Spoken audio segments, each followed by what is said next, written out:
easy. You enjoy, you deserve it. You deserve it. Well deserved.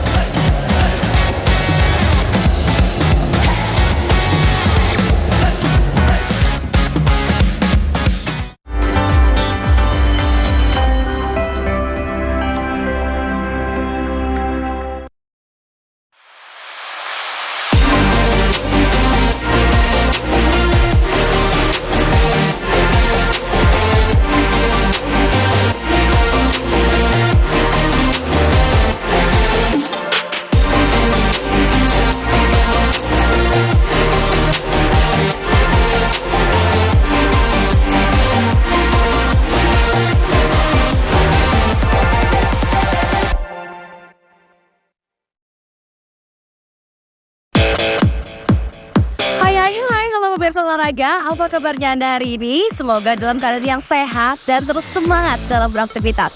Senang sekali saya Erza Nabila dapat menyapa Anda di Kota Malang. Kali ini dalam program Netik. Netas, berbicara terkait Malang, ini merupakan bagian dari Provinsi Jawa Timur yang kita tahu punya dominasi kuat di dunia olahraga. Dan di Neting edisi kali ini, saya akan mengajak Anda untuk melihat seperti apa sih program pembinaan dari cabang bulu tangkis langsung di Kota Malang. Jadi, ayo kita belajar.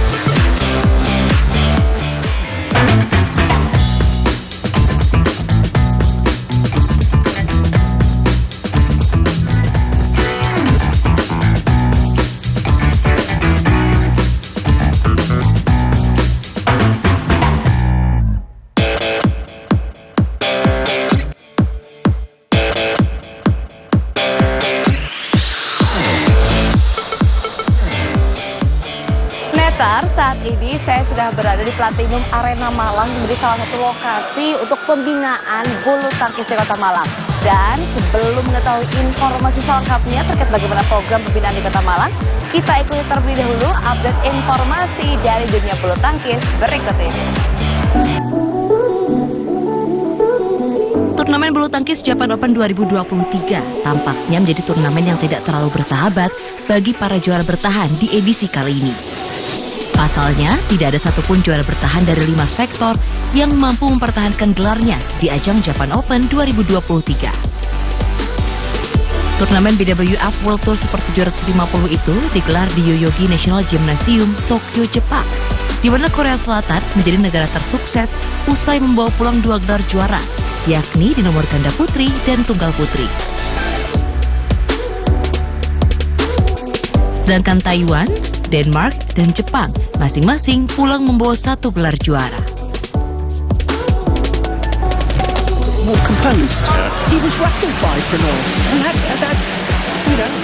Di sektor tunggal putra, Jonathan Christie menjadi satu-satunya wakil Indonesia yang mampu menembus partai final Japan Open 2023. Namun sayang, pemain yang akrab disapa Jojo itu harus puas dengan hasil runner-up.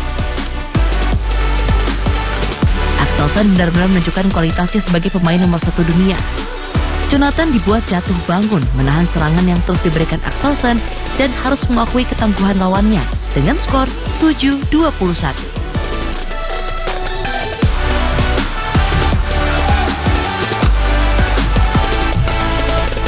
Memasuki game kedua, Jonathan mencoba bangkit dan meningkatkan tempo serangan. Sempat tertinggal 2-4, Jonathan sanggup membalikan keadaan menjadi unggul 7-4. Setelah itu, Jonathan dan Axelsen pun saling berbalas poin.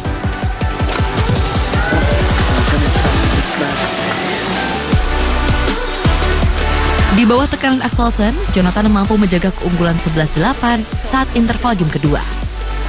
Namun, upaya keras Jojo nyatanya tak cukup untuk membendung Axelsen. Axelsen mampu menjudahi perlawanan Jonathan pada game kedua dengan skor 21-18 sekaligus memastikan gelar tunggal putra Japan Open 2023. That's lovely. Congratulate each other. 21-7.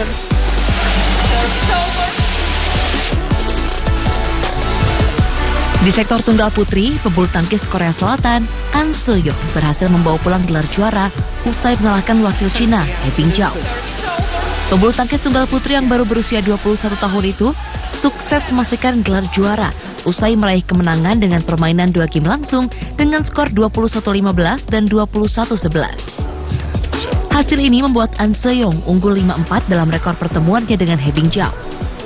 Bagi An Se-young, gelar Japan Open 2023 merupakan raihan titelnya yang ke-7 pada kalender kompetisi 2023. Sebelumnya, ia sudah mengoleksi gelar di ajang India Open, Indonesia Masters, All England Open, Thailand Open, Singapore Open, dan Korea Open.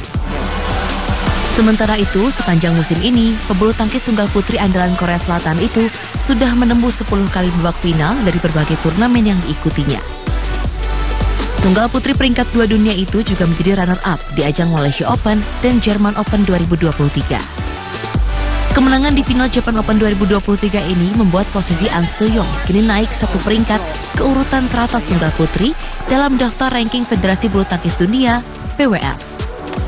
An Se-young sukses menggeser posisi yang sebelumnya ditempati tunggal putri Jepang Akane Yamaguchi yang harus turun 1 peringkat usai ditaklukkan Gregoria Mariska Tunjung di babak perempat final Japan Open 2023.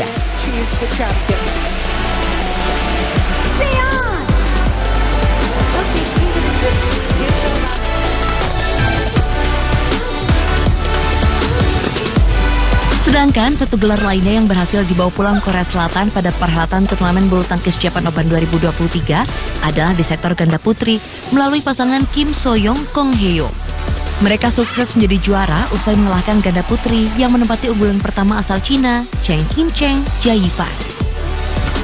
Pada pertandingan partai final, Kim Kong berhasil mengakhiri perlawanan ganda putri peringkat 1 dunia itu dalam permainan 2 game langsung dengan skor 21-17 dan 21-14 dalam tempo selama 50 menit. Kemenangan ini sekaligus menjadikan Korea Selatan sebagai negara tersukses usai membawa pulang 2 gelar di ajang Japan Open 2023. Sementara itu, bagi Kim So-young, Kong Hye-young, ini adalah gelar juara ketiga yang mereka raih sepanjang tahun ini setelah Thailand Open dan All England 2023. Kemenangan ini juga memperkecil ketertinggalan head-to-head pertemuan mereka dengan Chen Qingchen Jia Yifan menjadi 5-10.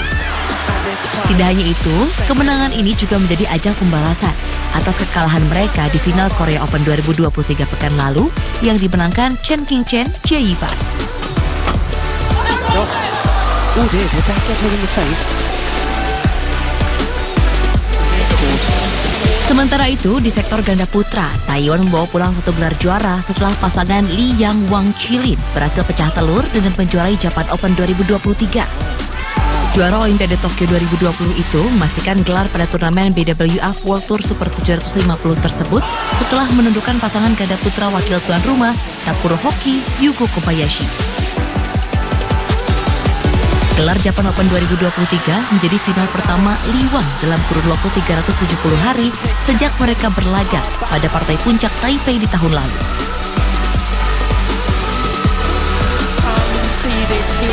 Sebelumnya, Li Wang menunjukkan grafik menurun seusai menjuarai Olimpiade Tokyo 2020 yang berlangsung pada tahun 2021. Hasil-hasil yang diraih Li Wang seolah menggambarkan bahwa mereka sedang dikutuk oleh medali emas yang mereka dapatkan. Tidak hanya itu, Li Wang bahkan tidak pernah mencapai laga final pada turnamen BWF World Tour setelah menjejakkan kaki di podium tertinggi Olimpiade. Li Wang pertama kali merasakan final lagi setelah berstatus juara Olimpiade ketika tampil di rumah sendiri pada Taipei Open 2022 lalu. Meski berlaga di rumah sendiri, Li Wang yang saat itu menjadi unggulan pertama harus menelan pil pahit pada laga final dan harus puas dengan status sebagai runner-up.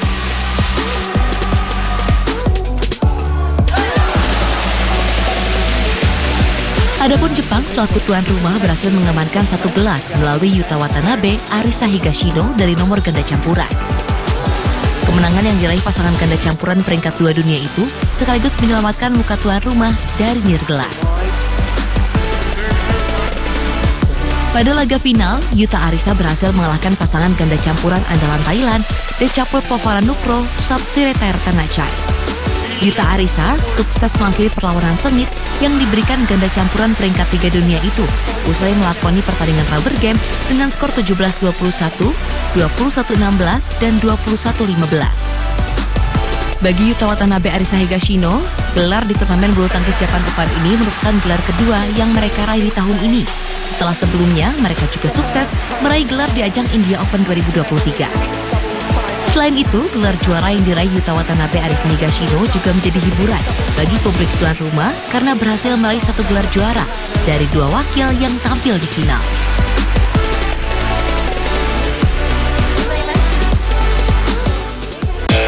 Ya Neters, itu tadi informasi terupdate dari dunia bulu tangkis dan kita akan mengetahui bagaimana program pembinaan bulu tangkis di Kota Malang. Namun saat lagi, tetaplah bersama kami hanya di Net TV.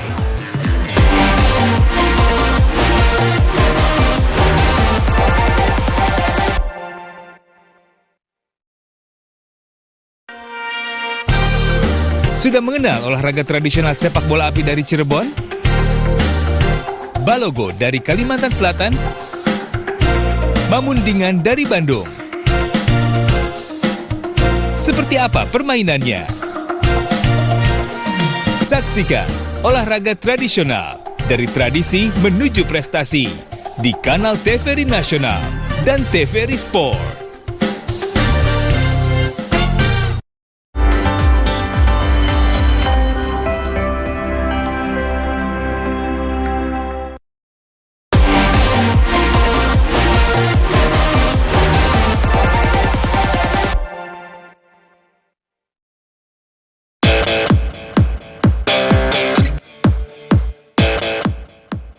Neters, terima kasih masih bersama kami tentunya dalam program Netting.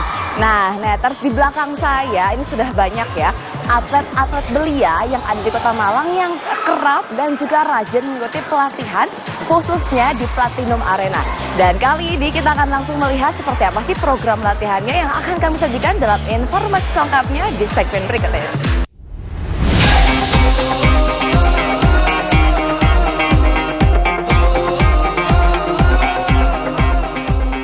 Malang adalah salah satu kota yang memiliki andil dalam perkembangan bulu tangkis di Indonesia.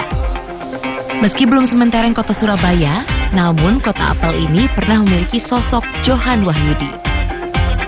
Om Johan, mantan atlet yang dominan bermain di sektor ganda putra dan wafat di usia 66 tahun itu, punya prestasi yang mengagumkan. Di era 70-an hingga awal 80-an, 6 gelar juara All England ia sabut bersama pasangannya, Chun Chun. Duo Chun Chun Johan Wahyudi bahkan telah masuk WWF Hall of Fame pada tahun 2009 silam. Tentu sudah cukup lama, kota ini belum melahirkan lagi atlet yang berdunia. Meski begitu, kota ini terus bergerak dalam hal pembinaan atlet belia. Salah satunya adalah perkumpulan bulu tangkis Platinum yang terletak di tengah kota Malang. Meski terhitung baru, tapi PB Platinum cukup disegani dalam persaingan di Malang Raya. Menempati urutan kedua dalam klasemen Kejurkot 2023, klub ini terus berupaya mencari dan mengembangkan talenta-talenta yang dimiliki Kota Malang. Kalau anak-anak Kota Malang sih banyak sih ya, bakatnya juga bagus-bagus. Dan kalau menurut saya, mereka bisa, banyak juga atlet Malang yang bisa ke jenjang nasional. Gitu. Jadi kalau klubnya kita juga banyak atlet baru terus setiap bulannya. Gitu.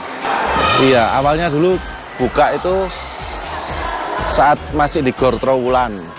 Kita baru buka di sana, baru 15 atletan. Setelah itu dengan berjalannya waktu, banyak atlet-atlet baru yang masuk ke Platinum. Dan setelah itu kita pindah di Araya. Sekarang total murid kurang lebih 70 atletan. Minimal kita di Jawa Timur dulu ya, di Jatim. Tapi kita sudah ada beberapa atlet yang sudah di nasional juga. Persaingan memang sekarang sangat ketat ya. Jadi dari klub-klub daerah-daerah lain pun juga bagus-bagus semua. Jadi kalau anak-anak nggak latihan ekstra, mungkin kita juga akan ketinggalan gitu.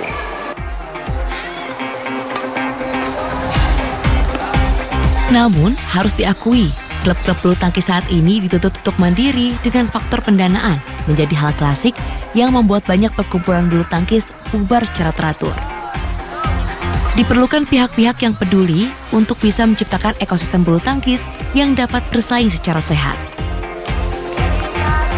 Awalnya pasti terjun karena bisnis ya. Saya melihat peluang bisnis di badminton oke. Jadi apalagi di Malang waktu itu belum ada gor yang standarnya bagus. Yang pakai karpet, lalu warna gedungnya yang memang untuk badminton. Rata-rata masih ini ya, balai-balai RW, balai desa kecil-kecil gitu. Kalau saya melihat peluang itu dari waktu saya ada kerjaan di Batam. Ya, di sana gornya gede-gede dan antri. Jadi kita booking bisa H+2, H+3 baru dapat. Dari situ saya kalkulasi, baru jadi gor pertama 3 line. Gor pertama 3 line, pasti penuh-penuh terus. Tiap malam udah nolak-nolak pelanggan terus, akhirnya cari lagi sampai ke Sidoarjo waktu itu. Karena di sana tanah relatif lebih murah. Tapi jodohnya ternyata tetap di Malang. Kami dapat gedung ini, kami ukur-ukur, jadilah 18 line. Di sini sempat maju atau mundur masih bingung, sempat ragu. 18 ini bisa penuh nggak ya? Wah ternyata bisa. Itu tahun 2021 jadi ini. Tahun 2022 kami lanjut buka di gor ketiga di Malang bagian barat. Tuh. Itu 8 line plus 8 line nanti masih progres. Ada beberapa orang tua atlet gitu ya, minta tolong untuk bantuin deh bikin klub. Dari situ ya nggak sengaja terjun. Oh ternyata klub nggak gampang ya. Itu akhirnya ya tetap kami coba perjalanin, kami belajar ke klub-klub yang lain, tanya sana sini. Ya lama-lama oke lah kami jalanin dengan baik.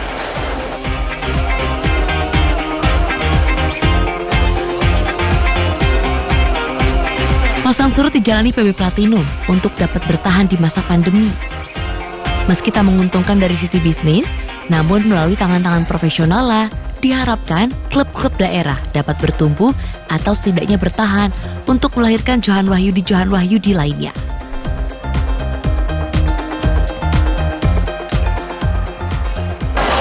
Ya kalau saya pribadi bukan orang badminton ya, jadi sejarah Kota Malang saya kurang tahu. Tapi nggak sedikit atlet-atlet dari Kota Malang yang go internasional, pelatih internasional. Jadi harapannya sejarah itu bisalah dibangkitkan kembali. Harapannya sih gairah bulu tangkis Malang bisa naik lagi, menciptakan atlet yang seperti dulu lagi. Meters jangan kemana-mana karena kami masih memiliki informasi lainnya dari dunia bulu tangkis. Namun saat lagi, usai jeda pariwara berikut.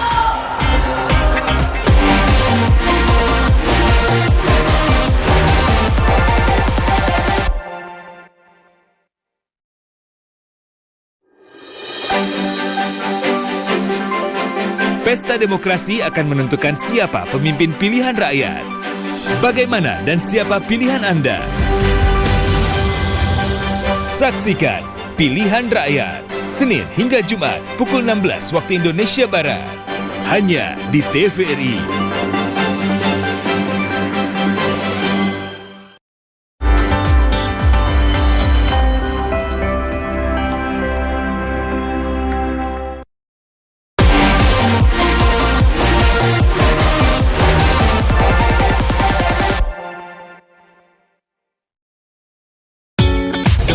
Terima kasih Anda masih bersama kami dalam program Netting. Kalau tadi kita udah sempat lihat-lihat seperti apa sih program pelatihan di Platinum Arena. Sekarang saya mengajak Anda untuk berbincang santai bersama dengan Ketua Umum PBSI Kota Malang. Sudah bersama saya Pak Heri Mursyid yang merupakan Ketua Umum PBSI Kota Malang. Halo Pak Heri, kabar baik? Baik. Wow, Pak Heri, ngomongin soal dunia bulu tangkis di Malang ini seperti apa sih Pak kalau kita lihat sekarang? Bulu tangkis di Malang itu luar biasa ya. Dari sisi animo masyarakat itu hampir dari balita sampai lanjut usia itu aktif bermain bulu tangkis. Jadi setiap kita ada event itu selalu euforia masyarakat itu meriah sekali. Oke, jadi euforia masyarakat oke, antusiasmenya juga oke. Nah, talentanya gimana Pak? Apakah banyak yang juga punya bakat-bakat alami di dunia bulu tangkis atau seperti apa? Ya, memang kalau dilihat dari sisi prestasi itu Malang memang sudah lama tidak melahirkan atlet yang belum ada bintangnya lagi nih apa ya? Tapi terakhir ada perkembangan, kita punya atlet yang kemarin barusan itu juara Grand Prix internasional untuk junior. Di 2 nomor sekaligus. Jadi atas nama siapa Pak, maaf? Kensi. Oke. Kensi itu kemarin juara di ganda putra dan ganda campuran runner up itu internasional, itu junior ya. Mudah-mudahan ini dulu ya anak didik kita. Nah ini kalau secara internal ya kita ada Puslagprop untuk persiapan Porprov. Mudah-mudahan ada lahir bibit-bibit masa depan. Oke, nah dari sana akhirnya pembibitan, penjaringan atlet-atlet melalui klub-klub atau PBSI Kota Malang punya metode kompetisi kah yang rutin dilakukan? Ya, kita minimal setahun itu mesti ada event untuk penjaringan atlet. Jadi dari klub-klub yang latihan di klubnya masing-masing, kita ada event kejurkot. Open, bisa wali kota open atau titelnya bisa dari sponsor itu. Nah, dari event-event yang kita gelar itu kita pilih dari klub-klub ini atlet-atlet terbaik. Kemudian kita masukkan ke pelacak yang kita kirim untuk turnamen antar daerah. Misalnya Porprov atau GBM, GGM antar daerah. Itu yang kita pilih dari atlet-atlet terbaik dari hasil event-event itu. Nah terus Pak, selain kompetisi berarti menjadi hal yang juga wajib dilakukan. Pembinaan menjadi PR berarti bagi PBSI Kota Malang. Kalau misalnya ngomongin prestasi sejauh ini dari atlet-atlet bulu tangkis Kota Malang yang menjadi catatan dari PBSI Kota Malang ini ada siapa aja sih Pak? Kalau yang dulu banyak ya, iya, boleh. Tapi yang terakhir ini memang masih di level junior Mbak, yang bisa tembus internasional. Kalau yang senior masih belum lah. Mudah-mudahan yang juara junior ini bisa konsisten ya Pak ya? Konsisten sampai bisa dapat titel di seniornya lah.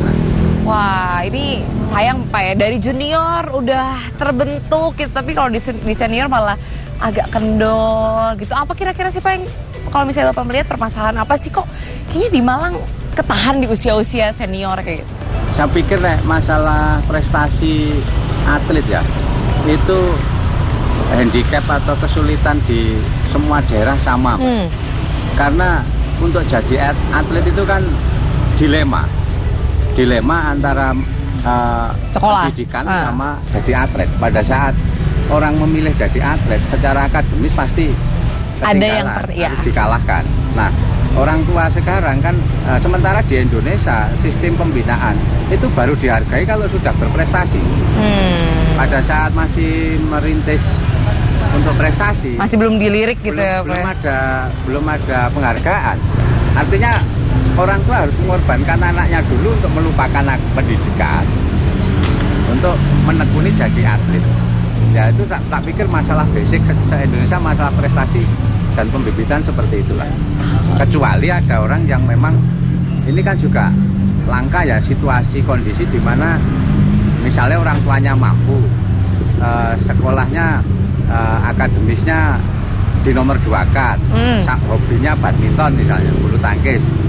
Terus ya udah nggak sekolah nggak apa-apa, toh kemampuan orang tuanya masa depannya aman. Kebetulan hobinya pas, bakatnya pas bagus. Ini nyari kondisi seperti itu kan juga enggak. Satu dari berapa probabilitasnya susah gitu ya Pak ya. Ini masalah ya, karena badminton menuntut fisik ya.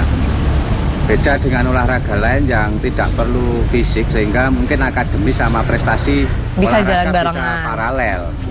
Kalau ini mau jadi atlet ya sudah nggak mungkin untuk bisa 100% belajar secara serius, secara akademis itu nggak mungkin, karena tuntutan latihan atlet itu sudah menguras fisik. Keras ya Pak ya, benar-benar harus fokus, harus serius, dan benar-benar disiplin ditekuni secara konsisten. Terus Pak, kalau Bapak dan pengurus PBSI sekarang punya terobosan apa sih Pak untuk kemajuan bulu tangkis di Kota Malang? Apalagi kan ini udah periode ketiga ya Pak ya, Bapak memimpin PBSI di Kota Malang ini.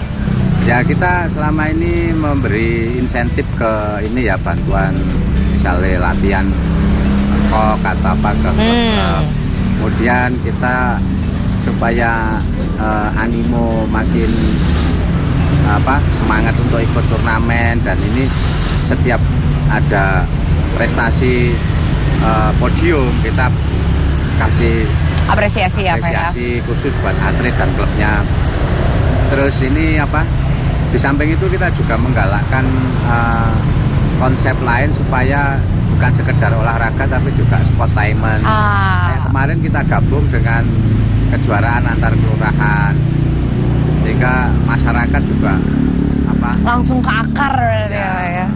artinya supaya badminton ini, bulu tangkis ini menjadi olahraga yang favorit, yang bisa membanggakan, sehingga banyak orang tua yang mensupport anaknya kalau jadi atlet. Oke, sekaligus jadi harapan juga ya Pak, mudah-mudahan semakin banyak orang tua yang support untuk anak-anak menjadi atlet bulu tangkis dan bisa membawa harum nama Kota Malang di berbagai kompetisi. Iya. Wah, Pak Heri, terima kasih ya Pak ya atas waktunya. Berarti harapannya semoga semakin banyak orang tua yang support anak-anaknya buat jadi atlet dan membawa harum nama Kota Malang di berbagai kejuaraan. Sukses terus ya Pak ya bersama dengan PBSI. Amin.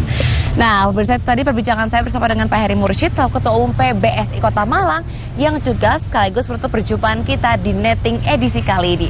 Mewakili kerabat kerja yang bertugas, saya Erza Nabila pamit undur diri. Jangan lupa untuk terus saksikan netting yang tayang setiap minggunya di waktu dan jam yang sama. Sampai jumpa dan jangan lupa terus berolahraga.